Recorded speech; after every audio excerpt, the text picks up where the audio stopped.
The SOCOM team's quest to ensure that every new version of the franchise is bigger and better created an exciting and dynamic development process. We tried to put a whole bunch of new content into the game. We really tried to add a bunch of new features, and the main challenge associated with that was just the amount of time it took to implement those features and make sure that they integrated themselves well with the game. And with additions like vehicles, swimming, customizable weapons, a whole new user interface, bigger levels, I mean the list goes on, and there's just a whole bunch of key new things that really make the game much more enjoyable as opposed to the predecessors. For the PSP, some of the challenges we faced, infrastructure, going online with your PSP. We were trying to support more people than had ever been on the PSP online at one time. So we've got 16 players online, and we've also got ad hoc, which means you can play with somebody at the bus stop or at your dorm.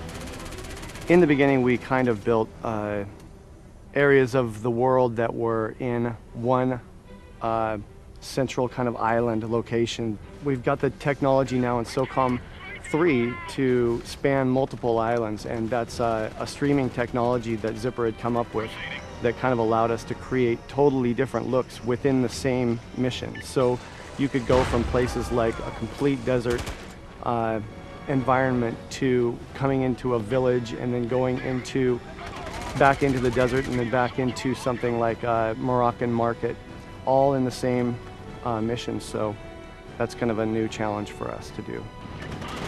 In a crowded genre, there's no doubt SOCOM stands head and shoulders above the rest. The thing that really sets SOCOM 3 apart from the competition is that it appeals to a wide, broad audience. I've seen other tactical games out there that maybe aren't very realistic, and therefore it's a more casual game. And then maybe other games where they're so realistic, it's like you're gonna go hide in a bush for 4 hours and maybe you get to fight one bad guy or something. So I think SOCOM does a great job of offering choices to the player and letting them play the game how they want to. If they want to be tactical and hardcore, we let them do that. If they want to be a little more run and gun, they'll have a tougher time beating the game, but they can do that as well. So I think that's one of the really great things that sets the game apart. Another thing is, I think we have a great equal emphasis on both single player and multiplayer. Particularly in this latest game, we tried to add a bunch of new single player features.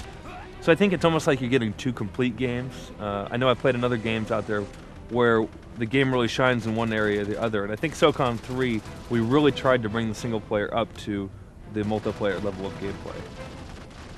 As well as sharing strengths, the two titles also feature exciting contrasts.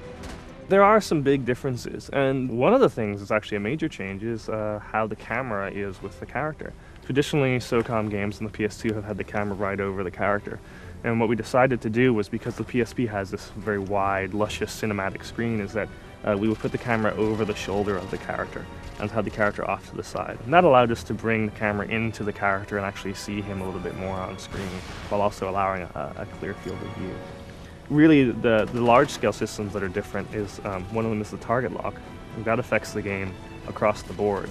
And we were really nervous about target lock. I mean, as we designed the game, in the back of our minds, we were constantly thinking, is this going to make the game too easy? What we decided to do was make a target lock that would allow the player to indirectly aim at what he was looking at by his stance, by his movement, by the kind of weapon he had, so that the player had lots of options to be able to refine his aim even though he was locked onto a target. And I think what that meant is finally we had a system that allowed us to use that single analog stick, but really it wasn't a cheap system and it didn't make the game too arcadey. There's still a lot of tactics and play left in the system. And that's something that we had to do for PSP, but it worked out really well for us.